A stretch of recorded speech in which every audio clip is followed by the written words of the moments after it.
Hi everybody, welcome back to Tallulah Talks. That is me, and today it is Wednesday, which means it's Killer Wednesday time. So in these videos, as you know, I like to talk about killers and or serial killers, and discuss their psychological profile that could help explain their actions. This is in no way to justify what they've done or to give them any sort of an excuse. It is just simply for psychologists to better understand and better explain how these crimes came about and came to take place. So today we are going to be focusing on Harvey Miguel Robinson. Now I had never actually heard of him, but I was going through TikTok, and I have like true crime stuff on my TikTok, and I came across this woman who was speaking about him, and it turns out he was the youngest serial killer to be put on death row. I believe he was either 18 or 19 when this happened. And he was pretty young when he committed these like murders and these attacks. He was only around like 17. So yeah, that's who we're actually going to be talking about today. So let's just get started. So it was known that Robinson grew up in quite a troubled family. His dad was a violent alcoholic, and before Harvey was born, he was actually arrested for the murder of his mistress at the time.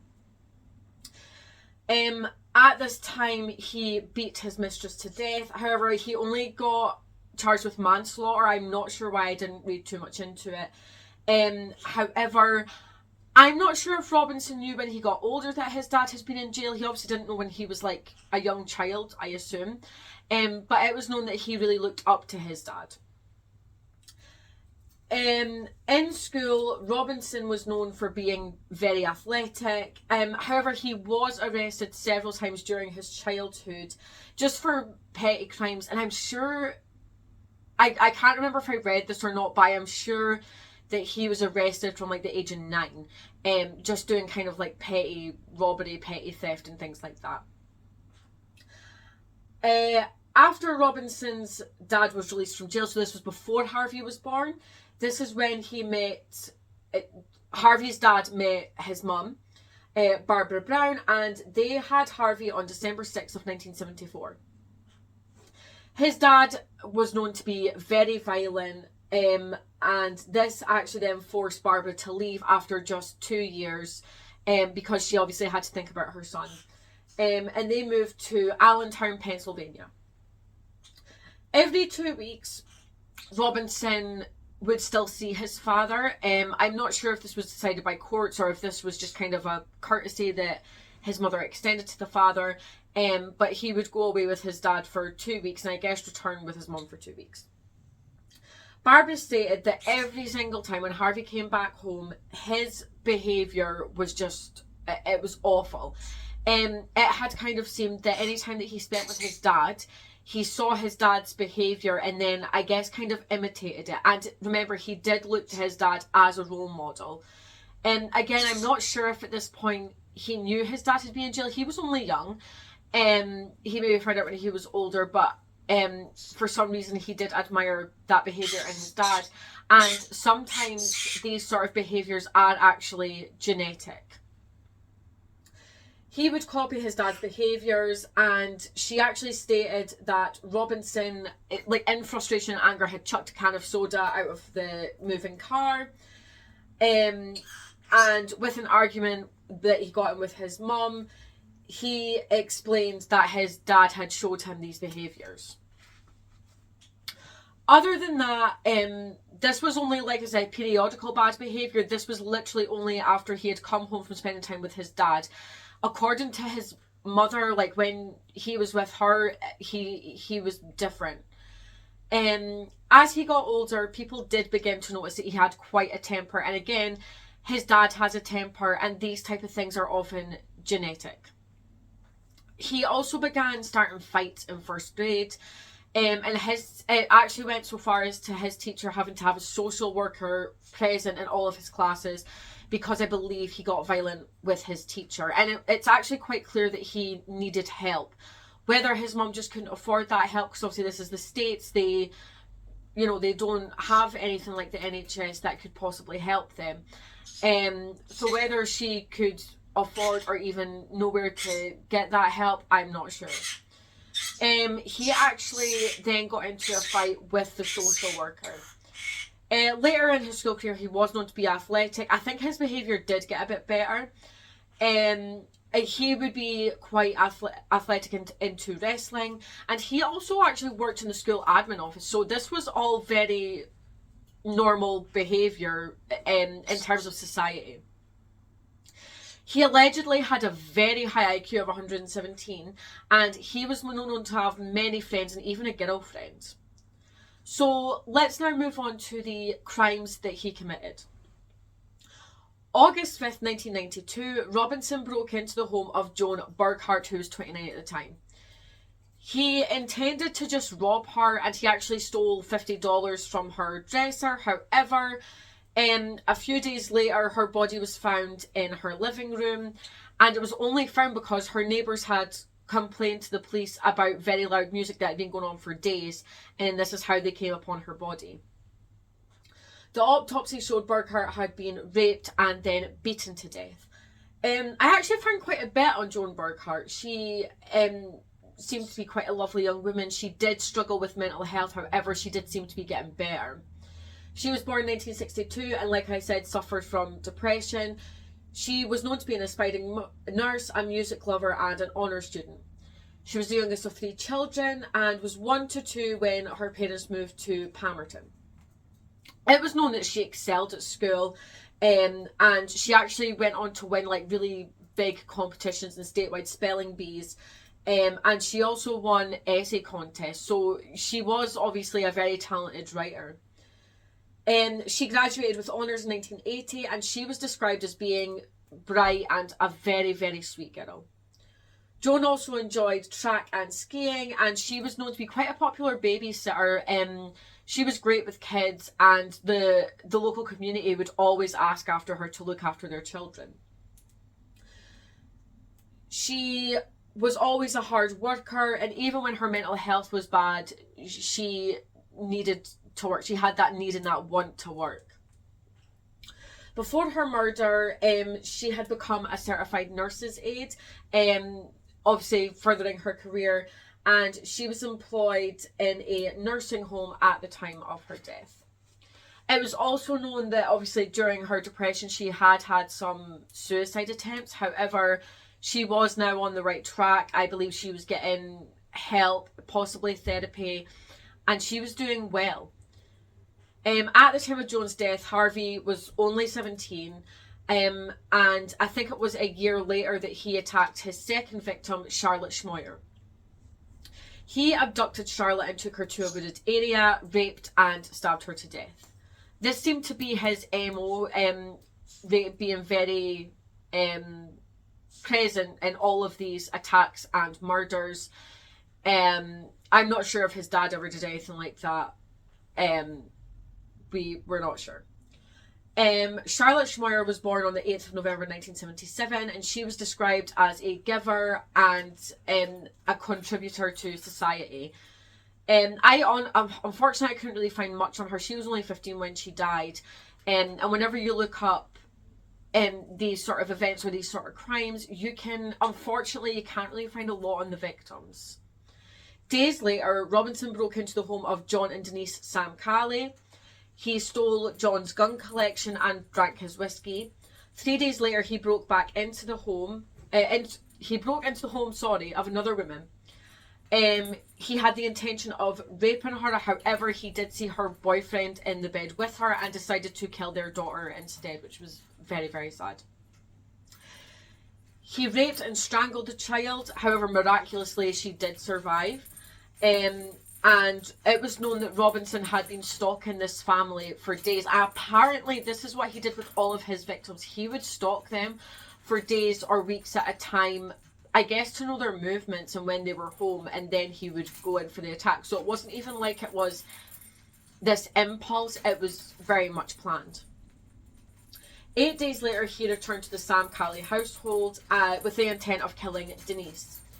He entered their home via a broken window. Denise woke up, saw Robinson, and did attempt to escape the house. I'm not sure where the husband was at this point. Robinson managed to grab Denise and pin her to the ground. Denise then bit him. This prompted him to punch Denise and rape her. And he also attempted to strangle her to death. However, her screams alerted a neighbour, and so they had called the police, and this then made him flee the scene. So luckily Denise is alive, but what happened to her was just horrific. When police arrived, they found a butcher knife wrapped in a napkin lying just outside the bathroom, just showing that he had intended to stab Denise. A month later, Robinson raped and killed Jessica Joan Fortney. She was beaten and stabbed to death, and her body was found in her living room with blood spattered all over the walls. Again, unfortunately, I could not find very much on this victim, and it's horrible that this happened to her.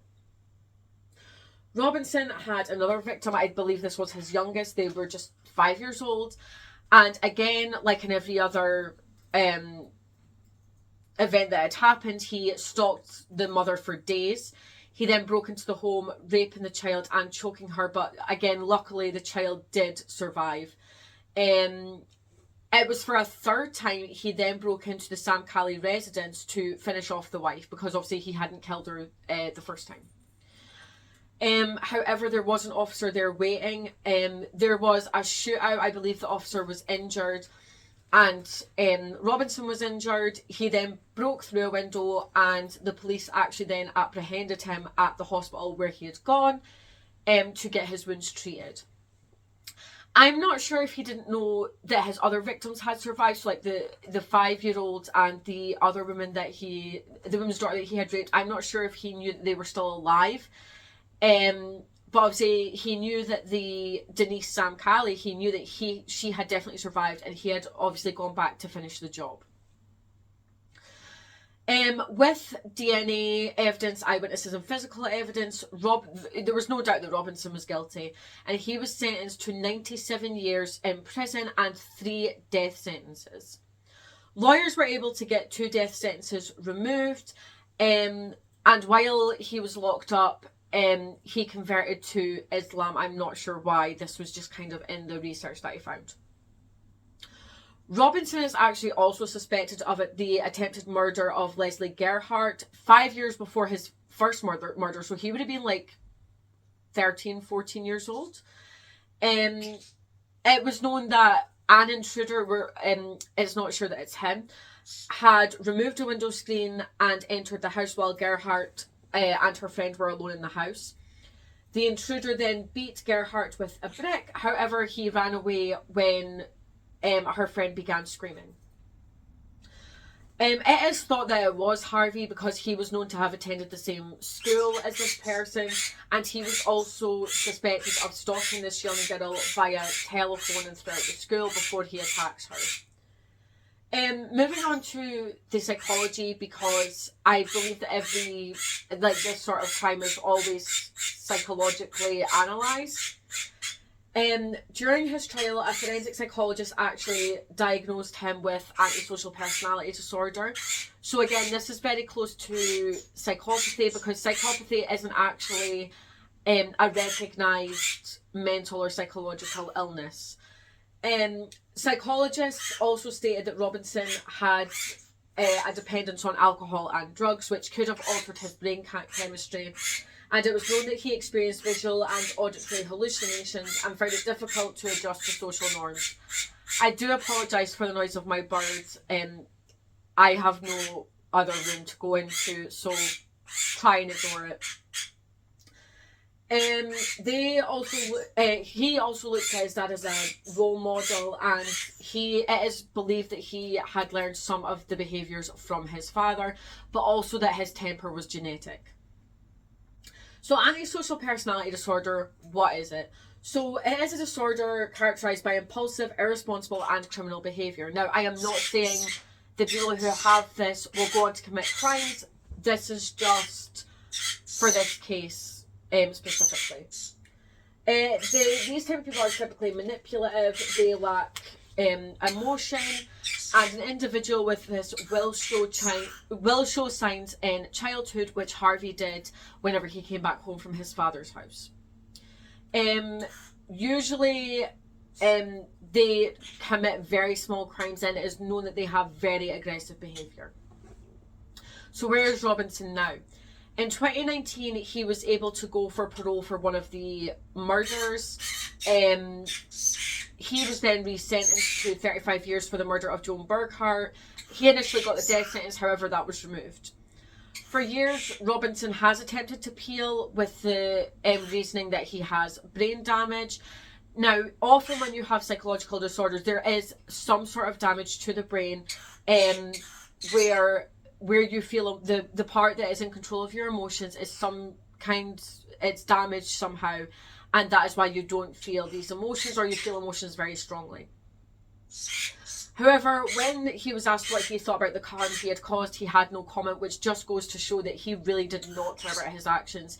He wasn't sorry for what he had done, and so the safest place for him and society was him to be in prison. He was later returned to the state correctional institution in Phoenix in Montgomery County, and that is where he still is. There has not been a date for his execution date. I don't know if that'll come anytime soon. The murders and attacks that he committed were horrific. He obviously had an attraction to... I don't know if it was an attraction, because rape is often about control and power. So whether it was to just have that power over someone, or whether he was a paedophile and he was attracted to young girls, I'm not sure. But again, these behaviours and the temper was obviously inherited from his dad, and unfortunately with him seeing his dad quite often, when we see behaviours, we often mimic them. And like I said, this is not an excuse, this is just simply an explanation. If you have any other cases you would like for me to check out, definitely leave a comment below. And if this is the kind of content you like, or if you like my content on Sundays where I talk about spirits or anything paranormal, definitely hit that subscribe button, and I will see you on